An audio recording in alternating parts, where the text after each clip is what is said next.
இன்றே டவுன்லோட் செய்து உங்கள் ஃபேவரட் ஷோக்களை என்ஜாய் பண்ணுங்க. இத நீங்க என்ன மிரட்டி உங்க தம்பியை வச்சு கட்டின தாலி. இந்த தாலியை கலட்டி போடுங்க. ஏய் பைத்தியமாடி நீ? இது நாங்க உன்னை மிரட்டி கட்டின தாலிதான். ஆனா எப்படி இருந்தாலும் தாலி தாலிதானே. இங்க பாரு, நான் திரும்ப திரும்ப சொல்றேன், உன் அப்பனோட வாழ்க்கைய நாசமாக்குவேன். ஏன் உன் குடும்பத்தோட அமைதியும் நான் கெடுத்துருவேன். நான் உன்னை மிரட்டி தானே தாலி கட்ட வச்சேன். என்ன அதெல்லாம் மறந்துட்டியா? ஒரு பொண்ணு கழுத்துல தாலி ஏறினா அது ஏறினதுதான். அதுக்காக அத கழட்டிட முடியுமா, இல்ல அறுத்து எரிஞ்சிடதா முடியுமா? இந்த தாலிய வச்சுக்கிட்டு என்னெல்லாம் பிளான் பண்ணிருக்கேன்னு தெரியுமாடி உனக்கு? உன் அப்பன் பேர்ல இருக்கிற எல்லா சொத்தும் என் தம்பி பேருக்கு மட்டும் மாறட்டும். அதுக்கப்புறம் நீ என்ன, நானே தாலிய அறுத்தெரிஞ்சுவேன்.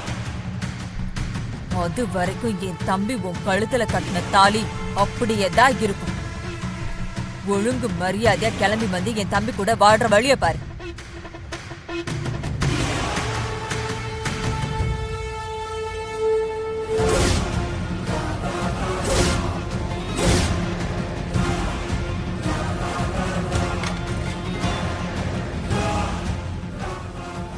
வா வா, வெளியே வா.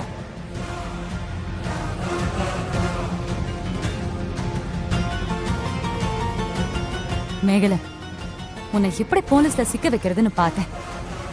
பிளாக்மெயில் பண்ணி தான் காவேரி கழுத்துல தாலி கட்ட வச்சேன்னு நீயே தெளிவா சொல்லிட்ட. இந்த ஒரே ஒரு வீடியோ போதும், உன் தம்பியோட சேர்த்து உன்னையும் தூக்கி உள்ள வச்சிடலாம். என்ன பண்ணலான்னு சொல்லு. பாரு, நான் மேல கொலை வெறியில இருக்கேன். துளசி தான் அதை சுமூகமா முடிச்சுக்கலான்னு சொன்னாங்க. அந்த ஒரே காரணத்துக்காக தான் நான் பொறுமையா இருக்கேன். இப்ப என்ன பண்ண போற சொல்லு. சொல்லு மேகல, உனக்கு 2 சாய்ஸ் இருக்கு. ஒண்ணு, என் தம்பி கட்டின தாலி அப்படியே தான் இருக்கும்னு பிடிவாதமா இருந்து ஜெயிலுக்கு போறது. இல்ல, உன் கையாலேயே அறுத்து எரிஞ்சிட்டு இங்க இருந்து தப்பிச்சு போறது. என்ன பண்ண போற?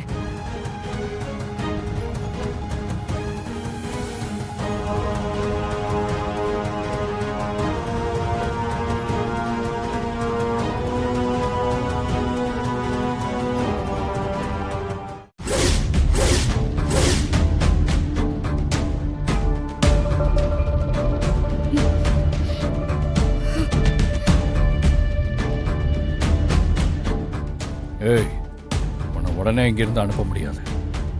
என் அப்பாவோட உத்தரவுக்கு பிறகுதான் நீ இங்கிருந்து வெளியே கிளம்பி போக முடியும். அது வரைக்கும் இங்கேயே கடை. துளசி, வாங்க, அப்பாவை பார்த்து பேசலாம். இந்த வீடியோ என்கிட்ட எப்பவும் இருக்கும்.